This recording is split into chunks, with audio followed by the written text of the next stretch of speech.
యుగంధర్‌కి స్పృహొచ్చేటప్పటికి తను మంచం మీద పడుకున్నాడు. 2 చేతులు, 2 కాళ్ళు కట్టేసున్నాయి. నోటిలో ఏదో కుక్కి పెట్టారు. ఇటు అటు చూశాడు. ఎవరూ కనిపించలేదు. తల తిప్పి చూశాడు. అది రూమ్ నంబర్ 4 కాదు. చాలా చిన్న గది. ఒకే ఒక మంచం ఉంది. 2 కుర్చీలున్నాయి. తను ఈ గదిలోకి ఎలా వచ్చాడు? నీళ్ల గదిలో ఏదో చప్పుడు వినిపించింది. నీళ్లు గలగలమంటున్నాయి. ఎవరో ఉన్నారన్నమాట. యుగంధర్ చేతులు కాళ్ళు కదిల్చి చూశాడు. చాలా బిగుతుగా కట్టున్నాయి. వదుల్చుకోవడం కష్టం కాదు. కానీ గంటో 2 గంటలో పడుతుంది. అంత వ్యవధుందా? ఎవరు వీళ్ళు? తనని ఎందుకు తల మీద అలా కొట్టారు? ధనరాజ్ని తను చూడలేదు. కానీ తలుపు తెరిచిన మిసెస్ ధనరాజ్కి, జయంతికి విగ్రహంలో జుట్టు దూకున్న తీరులో స్థూలంగా కొన్ని పోలికలున్నా ఆమెకి, జయంతికి మిగతా ఎక్కడా పోలిక లేదని ఆమెను చూడగానే గ్రహించాడు. ధనరాజ్ తలుపు వెనక కాచుకుని తను లోపల అడుగు పెట్టగానే తల మీద కొట్టాడు. నేల మీదకు జారిపోతూ తలుపు మీద ఎక్స్, దాని కింద అడ్డగీత గీశాడు. అది అలవాటు. చాలా ఏళ్ల అలవాటు. రాజు బొంబాయి నుంచి మైసూరుకొచ్చి తన జాడలు తెలుసుకుని తనని రక్షిస్తాడని ఆలోచించి చేసిన పని కాదది. నీళ్లగది తలుపు తెరుస్తున్న శబ్దమైంది. తువ్వాలు మాత్రం నడుంకి చుట్టుకుని నీళ్లగదిలోంచి బయటకొచ్చింది ఒక యువతి. 20 ఏళ్లుంటాయి. గులాబీ రంగు ఒళ్ళు, కత్తిరింపు జుట్టు, మోకాళ్ళ కింద నుంచి పాదాల వరకు, నడు నుంచి మెడ వరకు ఆమె ఒంటి మీద బట్టలేదు.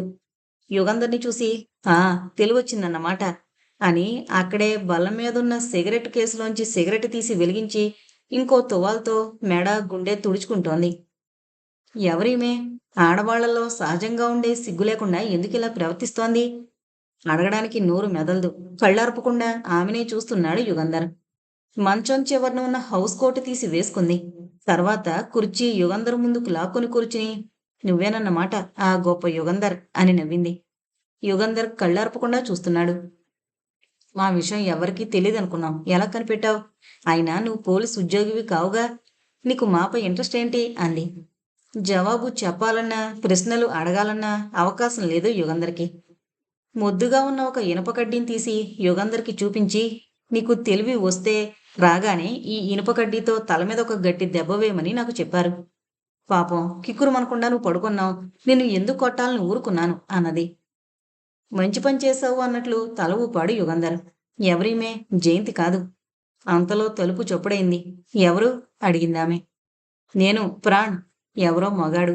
ఆమె లేచి వెళ్లి తలుపు తీసింది. అతను లోపలికొచ్చి వెంటనే తలుపు మూసేశాడు. చాలా పొడుగ్గా లావుగా ఉన్నాడు. దుబ్బ జుట్టు, వెడల్పైన మొహం, దట్టమైన కనుబొమ్మలు, ఉలెన్ సూటు వేసుకున్నాడు. యుగంధర్ పక్కనొచ్చి కూర్చున్నాడు.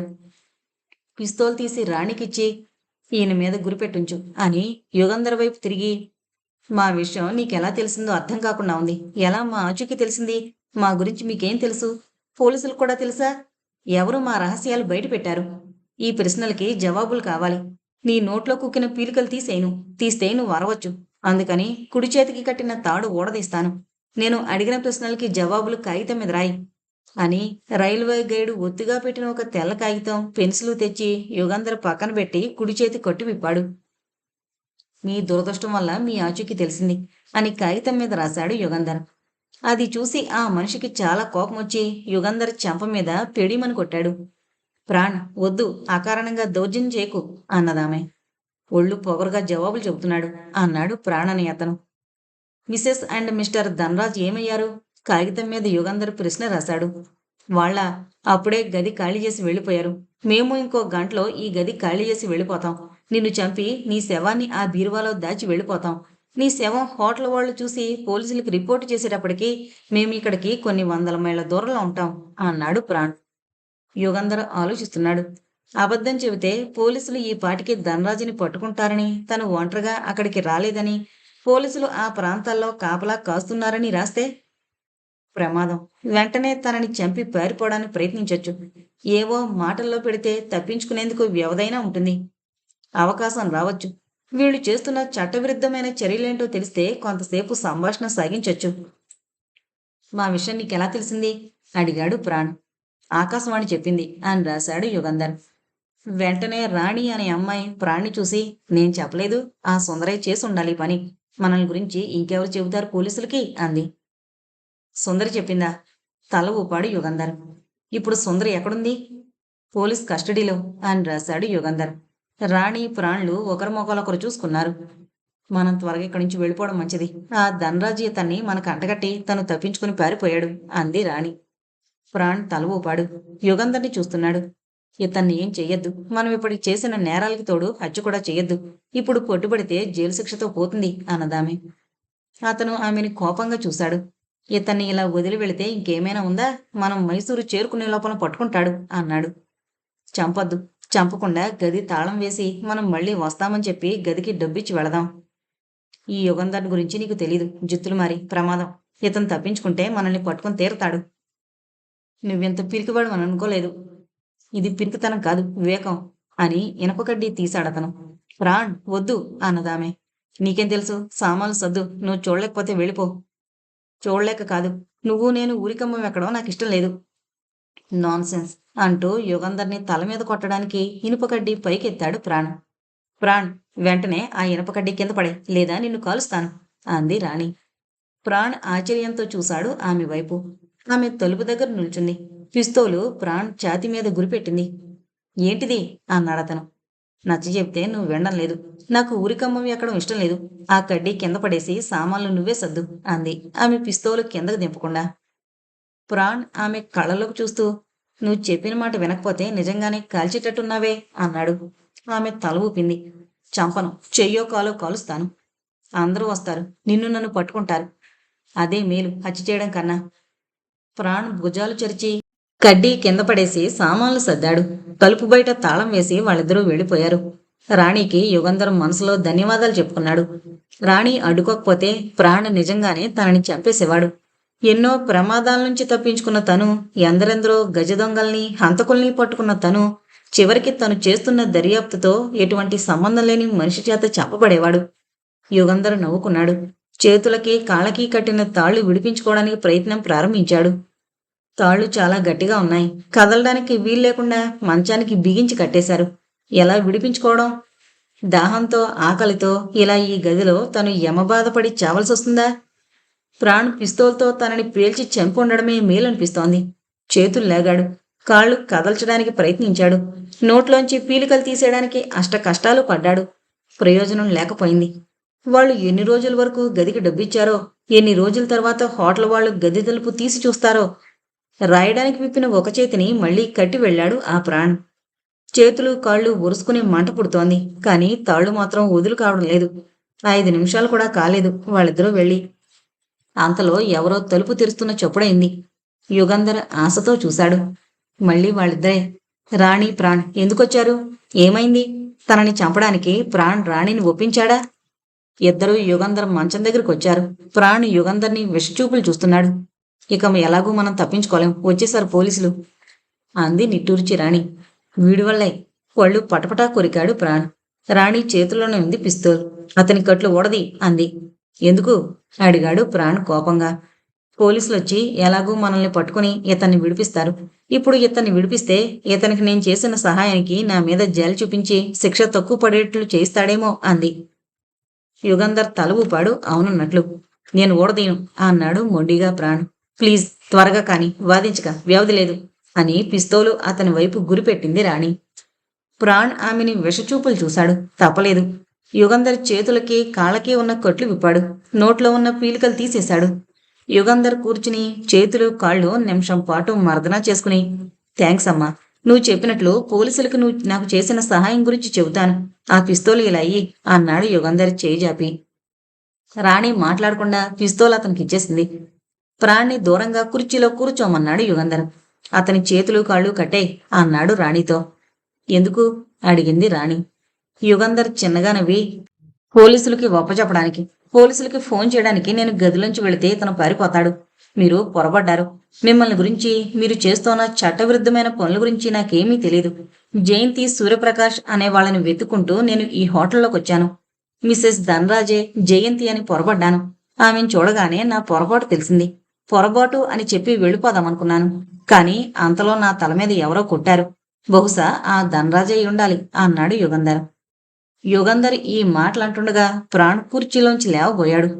యుగంధర్ పిస్తోల్ చూపించి శాసించద్దు అని హెచ్చరించాడు.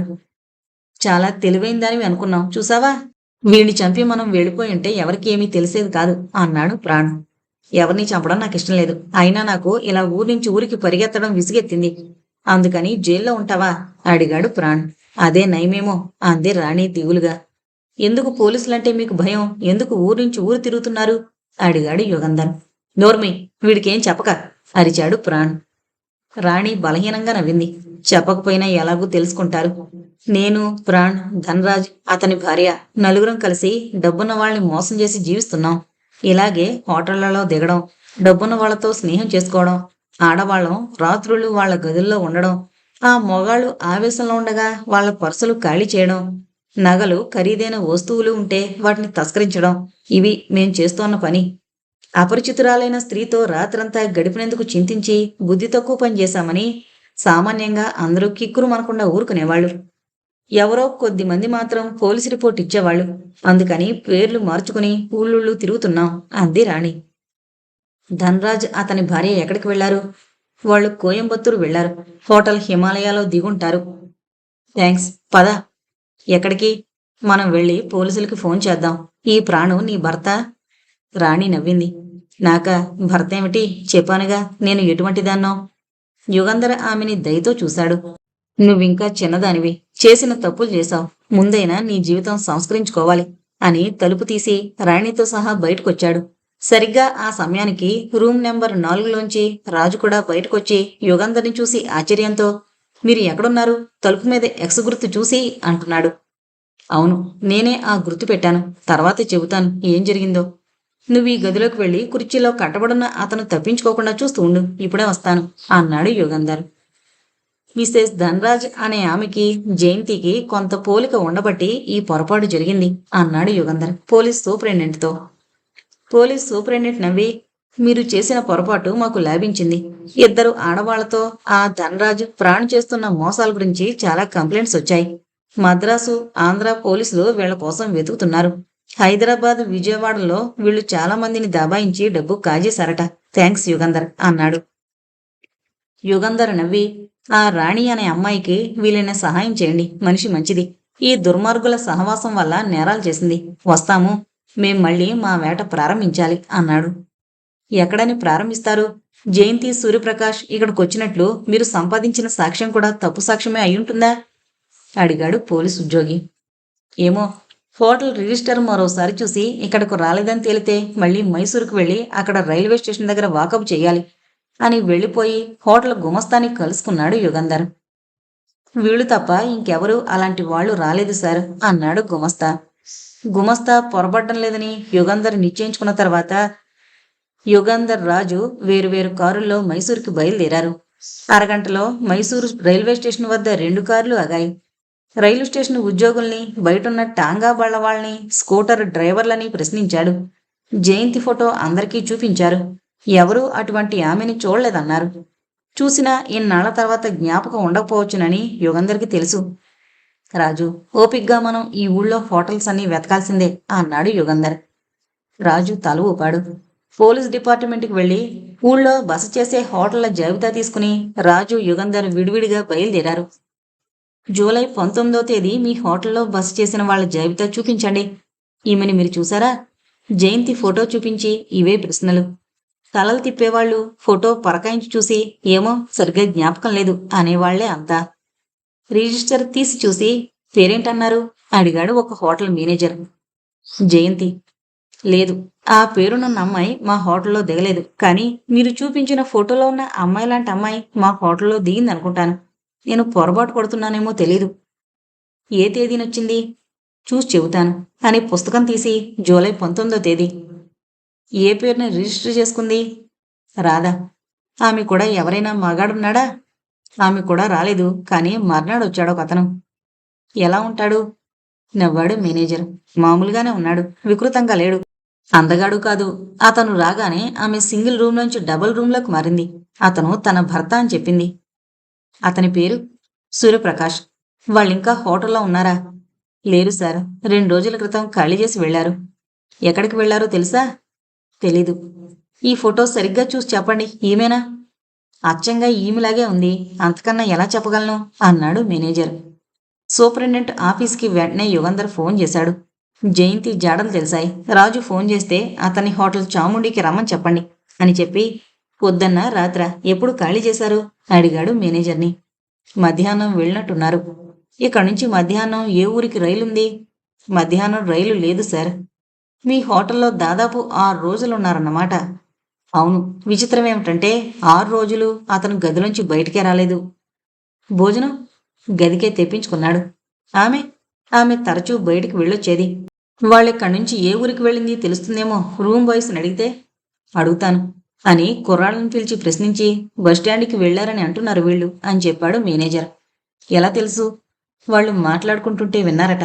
థ్యాంక్స్ చెప్పి రాజు కోసం యుగంధర్ కాచుకున్నాడు. 10 నిమిషాల్లో రాజు వచ్చాడు. రాజుకి యుగంధర్ చెప్పాడు. ఆలస్యమెందుకు, బస్టాండ్ వద్ద వాకప్ చేద్దాం అన్నాడు రాజు. యుగంధర్ రాజు బస్ టెర్మినల్కి వెళ్లారు. చాలా సులభంగా తెలిసింది జయంతి సూర్యప్రకాష్ బెంగళూరు బస్సులో వెళ్లారని. ఇక్కడ మనం ఏం చేస్తాం, పద బెంగళూరుకి అన్నాడు యుగంధర్. బెంగళూరు చేరుకోగానే రాజు తన స్నేహితుడి కారు అతనికిచ్చేసి ప్లెజర్ కారు ఎక్కి బస్ టెర్మినల్కేగా అన్నాడు. యుగంధర్ తల ఊపాడు. జూలై 25వ తేదీ మైసూర్ నుంచి సాయంకాలం వచ్చిన బస్సులో ఒక యువతి ఒక యువకుడు ఇక్కడ దిగుండాలి. ఇదే ఆమె ఫోటో. మీకు జ్ఞాపకం ఉందా అడిగాడు యుగంధర్ జయంతి ఫోటో చూపించి. నిమిషం పాటు ఆలోచించి అవునండి నాకు జ్ఞాపకం ఉంది, మద్రాసుకి వెళ్లే బస్సులో వెళ్లారు అన్నాడు ఒకతను. ఊళ్ళోకి వెళ్లకుండా ఇట్నుంచిటే మద్రాసు బస్ ఎక్కారా? అవును. అప్పుడే ఇంకో 10 నిమిషాల్లో బయలుదేరబోతోంది మద్రాసుకి బస్సు. సీట్లు లేవు అని చెప్పాను. వాళ్ళిద్దరూ చాలా దిగులుగా చూశారు. అంతలో ఎవరో నలుగురు వాళ్ళ సీట్లు క్యాన్సిల్ చేసుకున్నారు. వాటిలో 2 సీట్లు వాళ్ళకిచ్చాను అన్నాడతను. థ్యాంక్స్. మద్రాస్కే టికెట్లు కొన్నారా? అవును. యుగంధర్ రాజు కారెక్కారు. రాజు పర్వాలేదు, ఇది రేస్లా ఉంది. మనకన్నా వాళ్ళు 10 రోజుల ముందు మద్రాసు నుంచి బయలుదేరారు. ఇప్పుడిక వాళ్ళకి మనకి 2 రోజుల తేడా ఉంది అంతే. బహుశా ఇంకో 4-5 రోజుల్లో పట్టుకోగలమనుకుంటాను అన్నాడు. మద్రాస్కేనా? ఎస్. ట్యాంక్ ఫుల్ చేయించు. ఎంత త్వరగా వెళ్ళగలిగితే అంత త్వరగా వెళదాం అన్నాడు యుగంధర్. రికార్డు చూసి చెబుతానుండండి. Yes. Bus number 57, conductor number 49 Selvaraju. Correct. ఇంకో అరగంటలో డ్యూటీలోకి వస్తాడు అన్నాడు ట్రాన్స్పోర్ట్ ఇన్స్పెక్టర్ యుగంధర్తో. ఈ అమ్మాయిని మీరు చూడలేదన్నమాట. జయంతి ఫోటో చూపించి అడిగాడు. నాకు జ్ఞాపకం లేదు సార్. బెంగళూరు నుంచి మద్రాసు వరకు బస్సులో వచ్చుంటే ఆ కండక్టర్కి తప్పకుండా జ్ఞాపకం ఉంటుంది. అడిగి చూడండి. అరగంట తర్వాత యుగంధర్ రాజు మళ్ళీ మద్రాసు మఫిజల్ బస్టాండ్కి వెళ్లారు. ఇతనే సార్ సెల్వరాజు. గుడ్ అని యుగంధర్ సెల్వరాజుకి జయంతి ఫోటో చూపించి అడిగాడు. జ్ఞాపకం ఉంది సార్. ఈమె కూడా ఒక అతను ఉన్నాడు, ఫుల్ సూట్ అతను. వాళ్ళు మద్రాసుకి టికెట్ కొన్నారు, కానీ ఇక్కడి దాకా రాలేదు. తోవలో దిగిపోయారు. అందుకే నాకు బాగా జ్ఞాపకం ఉంది. తోవలో దిగిపోయారా? ఎక్కడా అడిగాడు రాజు. రాణిపేటలో. ఎందుకు రాణిపేటలో దిగుతున్నారో చెప్పారా? లేదు సార్, వాళ్ళిష్టం. నేనెవరు అడగడానికి? థ్యాంక్స్ చెప్పి యుగంధర్ రాజు మళ్ళీ కారెక్కారు. రాణిపేట పెద్ద ఊరు కాదు, సులభంగా వాళ్ళ జాడ తెలుస్తుందనుకుంటాను అన్నాడు రాజు. యుగంధర్ తల ఊపాడు. రాజు కారు డ్రైవ్ చేశాడు. రాణిపేట బస్టాండ్ వద్ద విచారించారు. అవును సార్, మీరు చెప్పినలాంటి వాళ్ళు ఒక ఆడది ఒక మగాడు ఇక్కడ దిగారు. ఒక కుర్రాడి చేత సామాన్లు మోయించుకుని వెళ్లారు అని చెప్పాడు ఓ కిళ్ళీ షాప్ అతను. ఆ కుర్రాడు నీకు తెలుసా? తెలుసునండి. బస్సు వచ్చే వేళకి రోజు ఇక్కడికి వస్తాడు. ఇప్పుడు ఎక్కడుంటాడు? బజార్లో ఉంటాడు. వచ్చి చూపించినా? తల ఊపాడు యుగంధర్. కోట్లో ఇంకో మనిషిని కూర్చోబెట్టి అతను ఆ 2 డిటెక్టివ్ల్ని బజారుకు తీసుకువెళ్లాడు. అడుగో వాడేనండి అని 14 ఏళ్ల కుర్రాన్ని చూపించాడు. ఆ కుర్రాన్ని పిలిచి అడిగాడు యుగంధర్. అవునండి, మార్కెట్కి అవతలున్న లాడ్జికి తీసుకువెళ్లాను. చూపిస్తావా? ఉత్సాహంగా ఆ కుర్రాడు కారెక్కాడు. ఓ ఊరు నుంచి ఇంకో ఊరికి, ఓ హోటల్ నుంచి ఇంకో హోటల్కి పరిగెత్తుతున్నారు జయంతి ఆమె ప్రియుడు అన్నాడు రాజు. అవును, కానీ ఆశ్చర్యమల్లా ఒకటే. ఏంటి అన్నాడు రాజు. తమ ఆనవాలు దాచుకునేందుకు ప్రయత్నం చేశారే కానీ గట్టి ప్రయత్నం చేయలేదు. ఇలా పేర్లు మార్చుకుని ఊళ్ళు తిరగడం అలవాట్లేక పొరపాట్లు చేశారా లేక లేక అడిగాడు రాజు. ఏమో అన్నాడు యుగంధర్. లాడ్జికి వెళ్లారు. మేనేజర్, ప్రొపరేటర్ అన్నీ ఒకే మనిషి. అది శుక్రవారం సాయంకాలం. దీపాలు వెలిగించే వేళ అయింది. ప్రొపరేటర్ పూజ చేస్తున్నాడు. 10 నిమిషాల వరకు డిటెక్టివ్లతో మాట్లాడలేదు. తర్వాత దీపాలు వెలిగించి ఏంటండి అడిగాడు మర్యాదగా. యుగంధర్ చెప్పాడు. అవును, చీకటి పడుతుండగా మా లాడ్జికి వచ్చారు. మేడ మీద డబుల్ రూమ్ తీసుకున్నారు. తెల్లారే వెళ్లిపోయారు అన్నాడు హోటల్ అతను. ఎక్కడికి వెళుతోంది చెప్పారా? లేదండి. వెల్లూరు ఆస్పత్రికి వెళుతున్నారని ఊహించాను వాళ్ళ మాటలను బట్టి. అంటే నిన్న పొద్దున్న వెళ్ళారన్నమాట. అవును. థ్యాంక్స్ అని కుర్రాడికి షాప్ అతనికి చెరో రూ. 2 ఇచ్చి యుగంధర్ రాజు వెల్లూరికి బయలుదేరారు. రాణిపేటకి వెల్లూరు చాలా దగ్గర. పావుగంటలో వెల్లూరు చేరుకున్నారు. ఎక్కడ విచారిద్దాం? అడిగాడు రాజు యుగంధర్ని. రాణిపేటకి వెల్లూరికి మధ్య టాక్సీలు, బస్సులు, సైకిల్ రిక్షాలు, జట్కాలు వెళుతూ ఉంటాయి. కనుక మనం వాళ్ళ ఆచూకీ ఆ విధంగా తెలుసుకోవడం కష్టం. హోటల్లో అడగడం సులభం అనుకుంటాను. యుగంధర్ చెప్పగానే రాజు ఒక హోటల్ ముందు కారాపాడు. రాజే లోపలికి వెళ్లి అడుగొచ్చి ఇక్కడికి రాలేదట అన్నాడు నీరసంగా.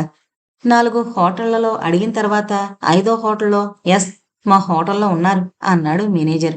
రాజు గుండె దడదడమంది. ఏ పేరుని రిజిస్టర్ చేసుకున్నారు? సునీత సుందర్, భార్యాభర్తలు. మేడ మీద ఎడం చేతి వైపున 4వ గది అన్నాడు మేనేజర్. రాజు కారు దగ్గరికి పరిగెత్తుకు వెళ్లి యుగంధర్కి చెప్పాడు. సరిగ్గా కనుక్కున్నావా? ఇంకా ఇక్కడే ఉన్నారా? కనుక్కున్నాను సార్. ఇంకా ఇక్కడే ఉన్నారట. రండి. యుగంధర్ కారులోంచి దిగాడు. యుగంధర్ ముందు వెనక రాజు మేడ మీదకి వెళ్లి ఎడం చేతి వైపు తిరిగి 4వ గది తలుపు తట్టారు. ఎవరు? అడిగారు లోపల నుంచి ఎవరో. తలుపు తీయండి. గుసగుసలు వినిపించాయి. తర్వాత ఎవరో తలుపు దగ్గరకు వస్తున్న అలికిడైంది.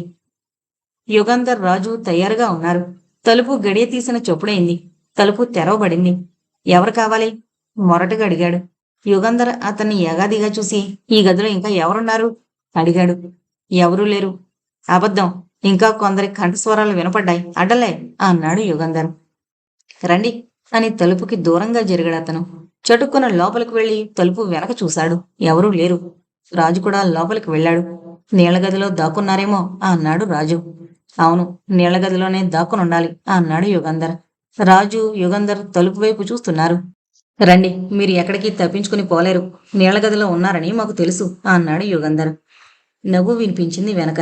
చటుక్కున ఇద్దరూ వెనక్కి తిరిగారు. తలుపు తెరిచిన మనిషి పిస్తోలు పట్టుకుని వాళ్ల వైపు గురిపెట్టుంచాడు. గది తలుపు మూసేశాడు.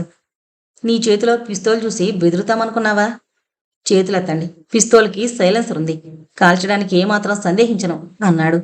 అతని కంఠస్వరంలో కాఠిన్యము, సంకల్పము విని యుగంధర్, రాజు చేతులెత్తారు.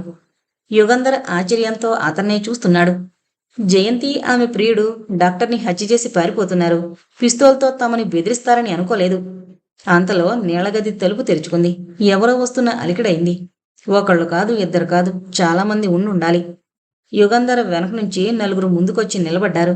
ఇద్దరు ఆజానుబాహులు. ఒకడు చాలా పొట్టిగా పక్కగా ఉన్నాడు. ఇంకొకడు లావుగా పొట్టిగా ఉన్నాడు. లావుగా పొట్టిగా ఉన్న మనిషి యుగంధర్ని పరీక్షగా చూసి యుగంధరా అన్నాడు. నువ్వు ముద్దురాజు కదూ? జైలు నుంచి ఎప్పుడు విడుదలయ్యొచ్చావు? అడిగాడు యుగంధర్. మీ సహాయం ఎవరడిగారు? ఆ బ్యాంకు వాళ్ళ? అడిగాడు ముద్దురాజు. యుగంధర్, రాజు ఒకరి ముఖం ఒకరు చూసుకున్నారు. ఏంటి విచిత్రం? తాము దర్యాప్తు చేస్తున్న కేసు ఒకటి, తమకి తటస్థపడుతున్న కేసులు వేరు. బ్యాంకులో దొంగతనం చేశావన్నమాట. ముద్దురాజు నవ్వాడు.